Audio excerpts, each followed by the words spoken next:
मुख्यमंत्री फडणवीस आज दिल्ली दौऱ्यावर आहेत। दिल्लीतील बैठक आटोपून ते कुंभमेळ्यामध्ये गंगा स्नानासाठी प्रयागराजला जाणार आहेत। दिल्लीमध्ये केंद्रीय गृहमंत्री अमित शहा यांच्यासोबत मुख्यमंत्री फडणवीस यांची बैठक आहे।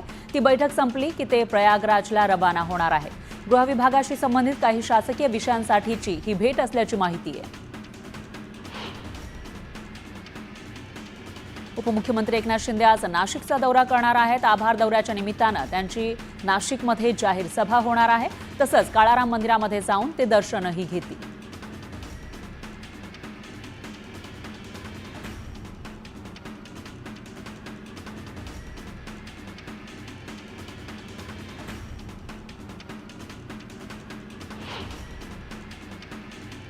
मंत्री धनंजय मुंडेंनी उपमुख्यमंत्री अजित पवारांची भेट घेतली। यावेळी प्रफुल्ल पटेल आणि सुनील तटकरेही उपस्थित होते। या बैठकीमध्ये तब्बल 2 तास चर्चा झाली। शासकीय आणि पक्षीय कामकाजाचा एक भाग म्हणून भेट घेतल्याचं धनंजय मुंडेंनी स्पष्ट केलं। पुणे शहर आणि उपनगरातील वाहतूक कोंडीची समस्या गंभीर झालेली आहे। ती सोडवण्यासाठी आणि वाहतूक सुरळीत करण्यासाठी पायाभूत सुविधांच्या कामांचा वेग वाढवण्यात यावा अशा सूचना उपमुख्यमंत्री आणि पालकमंत्री अजित पवार यांनी प्रशासनाला दिल्या। लाडकी बहीण योजनेमुळे राज्याच्या तिजोरीमध्ये खडखडाट पाहायला मिळतोय। राज्याच्या तिजोरीमध्ये पैसे नसल्यानं आता राज्य सरकारनं आपल्या खर्चात कपात केली आहे। राज्य सरकार 2024-25 या आर्थिक वर्षातील अर्थसंकल्पातील 100% निधी वापरणार नसल्याचं समोर आलंय। तर राज्य सरकारनं विविध विभागातील विविध खर्चावर कात्री लावली आहे। महाराष्ट्रातील रोजगार हमी योजनेचा पायलट प्रोजेक्ट जत तालुक्यामध्ये राबवण्यात येणार असल्याची घोषणा रोजगार हमी मंत्री भरत गोगावले यांनी केली आहे। सांगलीच्या जतमध्ये आयोजित शेतकरी मेळाव्यात त्यांनी ही घोषणा केली। राज्यातील एका ठिकाणचा दस्त अन्य कोणत्याही जिल्ह्यामध्ये नोंदवता येण्यासाठी मुख्यमंत्री फडणवीस यांनी जाहीर केलेला एक राज्य एक नोंदणी ही पद्धत प्रायोगिक तत्वावर मुंबई शहर आणि उपनगर या 2 जिल्ह्यांमध्ये लागू केली जाते। तर येत्या 17 फेब्रुवारीपासून याची अंमलबजावणी होणार आहे। महिनाभरात राज्यभर ही योजना लागू करण्याचा नोंदणी आणि मुद्रांक शुल्क विभागाचा मानस आहे। विविध विभागांनी दिलेल्या प्रस्तावानुसार राज्य सरकार तब्बल 1,50,000 युवकांना नोकऱ्या देणार आहे। मुख्यमंत्री फडणवीस यांनी या संदर्भात माहिती दिली आहे। मृदा संधारण विभागातील अराजपत्रित अधिकारी नेमणुकीचे नियुक्तीपत्र देताना ते बोलत होते।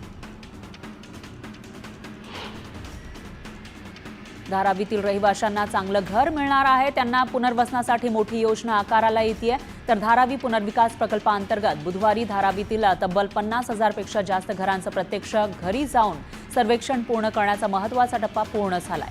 मुंबईतील झोपडपट्टी पुनर्वसन प्राधिकरणाच्या इतिहासातील आतापर्यंतचे हे सर्वात मोठं सर्वेक्षणाचं काम पूर्ण झालंय। नालासोपारा इथल्या 41 अनधिकृत इमारतींवर करण्यात आलेल्या कारवाईनंतर बेघर झालेल्या रहिवाशांचं पुनर्वसन कसं करणार आणि त्यासाठी काय प्रयत्न केले जात आहेत अशी विचारणा उच्च न्यायालयानं गुरुवारी राज्य सरकार आणि वसई विरार महापालिकेला केली आहे। त्यासोबतच प्रतिज्ञापत्र 3 आठवड्यामध्ये म्हणजे 6 मार्चपर्यंत सादर करण्याचे आदेश दिलेत। यामुळे बेघर झालेल्या रहिवाशांना मोठा दिलासा मिळाला आहे। सिडकोच्या माझे पसंतीचे सिडकोचे घर गृहनिर्माण योजनेची संगणकीय सोडत उद्या तळोजामध्ये पार पडणार आहे। या सोडतीचे थेट प्रक्षेपण सिडकोच्या संकेतस्थळावर केलं जाणार आहे।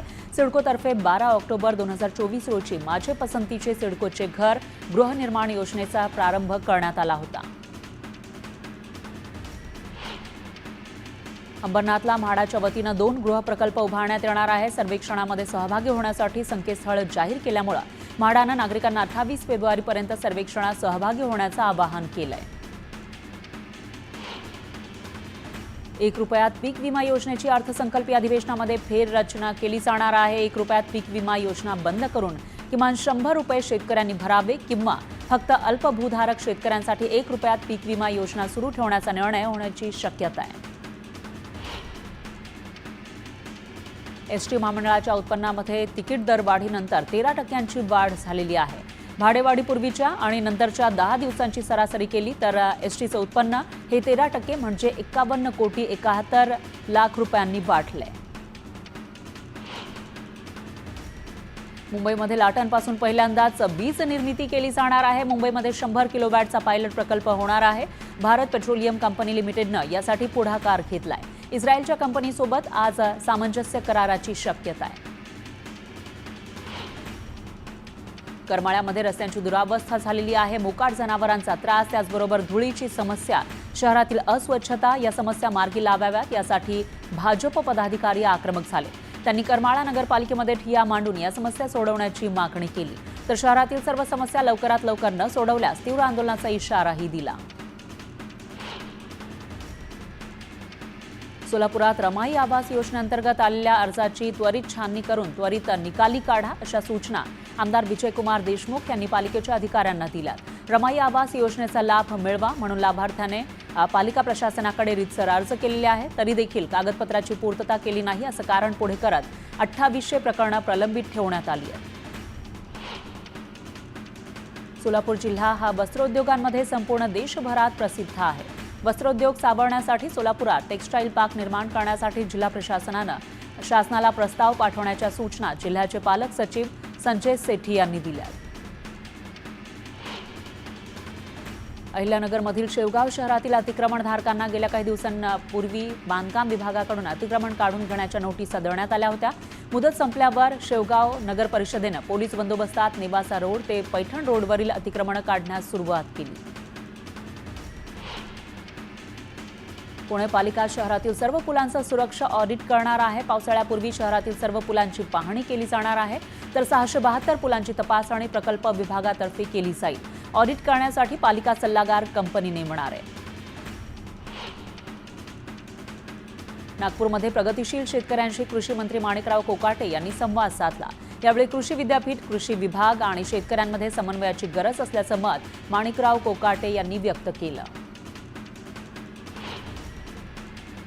बालकांचा मोफत आणि सक्तीच्या शिक्षणाचा अधिकार अधिनियमानुसार खासगी शाळांमधील 25% राखीव जागांवरील प्रवेशाची निवड यादी जाहीर केली जाणार आहे.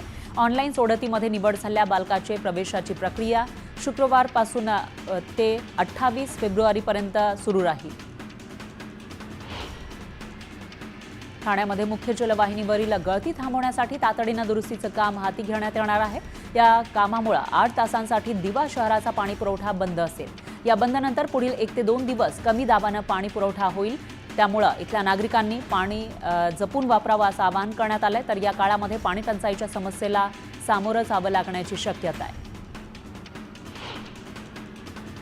जळगावात 4,55,779 शेतकऱ्यांनी पीक विमा उतरवला. पण खरीप हंगाम होऊन रब्बी हंगाम मध्यावर आलाय तरी सुद्धा जिल्ह्यातील नुकसानग्रस्त शेतकऱ्यांना पीक विम्याच्या रकमेपासून वंचित राहावं लागतंय. त्यामुळे इथले शेतकरी मदतीपासून वंचित आहेत. येत्या मार्च महिन्यामध्ये सोन्याचा दर प्रतितोळा 96 हजारांपर्यंत पोहोचण्याची शक्यता आहे. 2025 पासून सोन्यामध्ये तेजी आलेली आहे. जेव्हापासून या वर्षाला सुरुवात झाली आहे त्यामुळे सर्वसामान्यांच्या खिशाला फटका बसताना दिसतोय ज्यांना लग्न सराईसाठी सोनं खरेदी करायची. जळगाव मुंबई फ्लाईट आठवडाभरामध्ये दुसऱ्यांदा तांत्रिक कारणानं रद्द झाल्याचं समोर आलं आहे. इकडची फ्लाईट तर बोर्डिंग पास दिल्यानंतर चेक इन होईपर्यंत विमान कंपनीनं कोणतीही पूर्वकल्पना न दिल्यानं इथल्या प्रवाशांना मात्र मनस्ताप सहन करावा लागला. जळगावातल्या भडगाव तालुक्यामध्ये अनियमित बस सेवेमुळे ग्रामीण भागातील विद्यार्थ्यांचं नुकसान होत आहे. त्यामुळे एसटी महामंडळानं त्वरित बस सेवा नियमित करावी अशी मागणी परिसरातील विद्यार्थ्यांच्या पालकांनी केली आहे. पश्चिम रेल्वेवरील विरार वैतरणा आणि सफाळे केळवे रोड दरम्यान पीएससी स्लॅब आणि गर्डर टाकण्याच्या कामासाठी 16 तारखेला ब्लॉक घेतला जाणार आहे.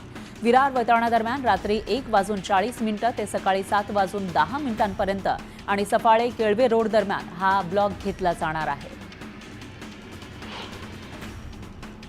कोस्टल रोडच्या दोन्ही बाजूंना एकूण 70 हेक्टर जागेवर हरित क्षेत्र तयार केलं जाणार आहे. त्यासाठी 400 कोटी रुपयांपर्यंत खर्च केला जाणार आहे.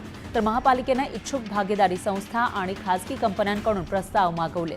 पण त्यासाठी अंतिम मुदतीपर्यंत एकच प्रस्ताव आल्यानं पालिकेनं याची मुदतवाढ दिलेली आहे. त्यामुळे कोस्टल रोडलगतच्या हरित विकासासाठी आणखी काही काळ वाट पाहावी लागणार आहे.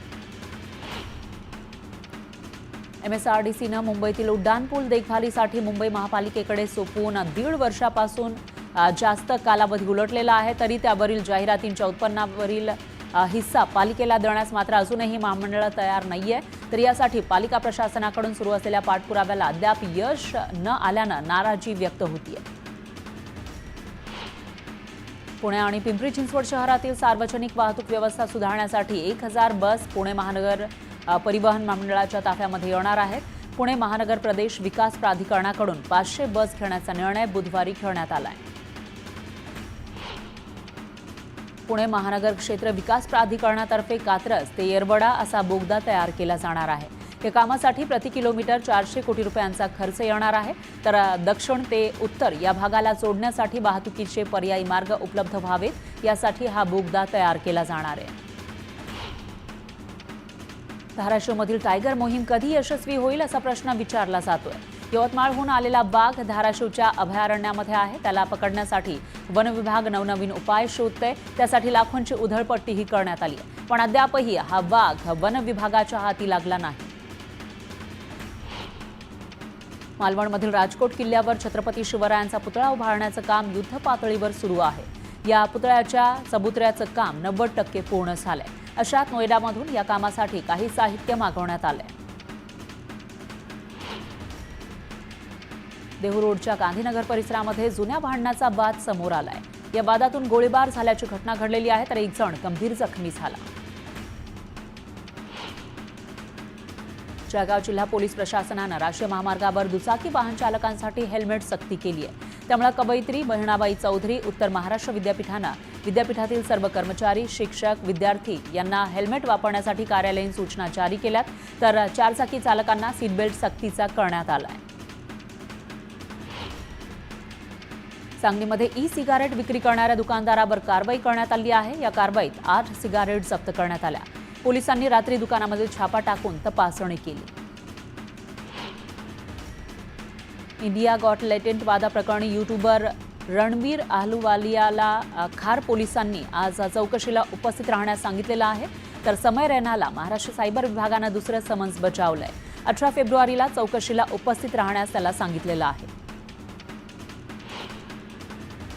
पूर्वेकडून वाहणाऱ्या गरम वाऱ्यामुळे 14 ते 18 फेब्रुवारी दरम्यान मुंबई वगळता ठाणे, नवी मुंबई आणि कल्याण डोंबिवलीसह लगतच्या प्रदेशामध्ये उष्णतेची लाट येईल. त्यामुळे या परिसरातील कमाल तापमानाचा पारा 37 अंशांवर जाण्याची शक्यता आहे, अशी माहिती हवामान अभ्यासकांनी दिली आहे. मीरा भाईंदर महानगरपालिकेचा 2025-26 आर्थिक वर्षाचा 2694 कोटी 89,93,000 अर्थसंकल्प आयुक्त संजय काटकर यांनी सादर केला. यंदाच्या अर्थसंकल्पात आधीची कामं आणि प्रकल्पच पूर्ण करण्यावर भर देण्यात आलाय. शासनामार्फत राबवण्यात येत असलेल्या 100 दिवसांच्या कृती आराखड्यामध्ये म्हाडा मुंबई इमारत दुरुस्ती आणि पुनर्रचना मंडळाच्या अखत्यारीतील उपकर प्राप्त इमारतींचा समावेश आहे. येत्या मार्च अखेर 1000 उपकर प्राप्त इमारतींचे स्ट्रक्चरल ऑडिट करण्याचे निर्देश म्हाडाच्या उपाध्यक्षांनी दिलेत. लंडन आयच्या धर्तीवर सार्वजनिक खासगी भागीदारी मॉडेल अंतर्गत मुंबई आय उभारण्याचा मानस पालिका प्रशासनानं अर्थसंकल्पात मांडलाय. पण आम्हाला हा प्रकल्प नकोय. त्याऐवजी आम्हाला आरोग्यासाठी स्वच्छ हवा, सुरळीत पाणी पुरवठा करावा आणि खड्डेमुक्त रस्ते द्यावे अशी मागणी मुंबईकरांनी पालिका आयुक्त आणि मुख्यमंत्र्यांकडे पत्राद्वारे केली आहे. मुंबईची हवा बिघडलेली आहे. हवा गुण निर्देशांकांच्या संकेतस्थळावरील माहितीनुसार वांद्रे, BKC, कुर्ला, देवनारमध्ये प्रदूषण वाढलंय. मुंबईचं सरासरी AQI हे 138 आहे, म्हणजेच हे खराब कॅटेगरीमध्ये आहे. पश्चिम रेल्वेवर लांब पल्ल्याच्या गाड्यांची संख्या वाढणार आहे. प्रशासनानं गाड्यांच्या देखभालीच्या सुविधांमध्ये वाढ करण्याचे महत्त्वाचे पाऊल उचललंय. वांद्रे टर्मिनसवर अतिरिक्त 3 पीट लाईन्सच्या बांधकामाला गती देण्यात आली आहे. हे काम वर्षअखेरपर्यंत पूर्ण केलं जाणार आहे. छावा सिनेमा आज चित्रपटगृहांमध्ये प्रदर्शित होतोय. या सिनेमाची प्रेक्षकांना खूप उत्सुकता होती. छत्रपती संभाजी महाराजांवर आधारित असा हा सिनेमा आहे. विकी कौशलनं या सिनेमात छत्रपती संभाजी महाराजांची भूमिका साकारली आहे. हा सिनेमा पाहण्यासाठी बरीच तरुणाई सकाळच्या पहिल्या शोला आली. घराड्यांमधून निघणाऱ्या घातक वायूमुळे वाढणारे प्रदूषण आणि धुरामुळे इथं काम करणाऱ्या कामगारांना दमा, TB आणि कॅन्सरसारख्या आजारांचा धोका असल्याचं समोर आलंय. त्यामुळे महालक्ष्मीच्या धोबी घाटामधील धुराडी लवकरच बंद केली जाणार आहे. या ठिकाणी धुराड्यांऐवजी PNG गॅसचा वापर केला जाईल. याबाबत पालिकेकडून कार्यवाही सुरू आहे. पुण्यात जीबीएस रुग्णसंख्येनं 200चा आकडा पार केलेला आहे. गुरुवारी पुन्हा पुण्यामध्ये 2 नवे रुग्ण आढळले, तर आतापर्यंत 113 रुग्णांना डिस्चार्ज मिळाला आहे. 50 रुग्ण आयसीयूमध्ये उपचार घेत आहेत, तर 20 रुग्ण व्हेंटिलेटरवर आहेत. गुइलेन-बॅरे सिंड्रोम आजाराचा मुंबईमध्ये कुठेही उद्रेक झालेला नाहीये. मुंबई आणि उपनगरात केवळ 3 रुग्ण आढळले होते, त्यापैकी एका रुग्णाचा मृत्यू झाला. त्यामुळे मुंबईमध्ये कुठेही घाबरण्यासारखी परिस्थिती नाही. या आजारावरील उपचारासाठी महापालिका सज्ज आहे. पुरेसा औषध साठाही आहे, अशी माहिती महापालिकेच्या आरोग्य अधिकारी डॉ. दक्षा शहा यांनी दिली. गेल्या 2 दिवसांपासून पालघरमधील जव्हार पतंगशाहा कुटीर रुग्णालयासमोर सफाई कामगारांचं काम बंद आंदोलन सुरू आहे. 6 महिन्यांपासून या कामगारांचं वेतन थकल्यानं कर्मचाऱ्यांचे हाल होत आहेत. मध्य रेल्वेवरील उपनगरीय रेल्वे सेवा दररोज बहुविध कारणांनी उशिरानं धावते, तर प्रवाशांच्या विलंबाच्या तक्रारीवर मध्य रेल्वेकडून समांतर रस्ता फाटकामुळे लोकल सेवा उशिरानं धावत असल्याचं सांगण्यात येते. चालू आर्थिक वर्षामध्ये जानेवारी 2025 पर्यंत मध्य रेल्वेवर रेल्वे फाटकामुळे सुमारे 2500 वेळा लोकलचं वेळापत्रक कोलमडलंय. रेल्वेमध्ये हजारो पदांसाठी भरती प्रक्रिया सुरू झाली आहे. रेल्वेनं गट ड च्या 32,438 पदांसाठी भरतीसाठी अर्ज मागवलेत, ज्यांची अंतिम तारीख 22 फेब्रुवारी 2025 आहे. नोकरीसाठी इच्छुक असलेल्या उमेदवार हे RRBच्या अधिकृत वेबसाईटला भेट देऊन अर्ज करू शकतात.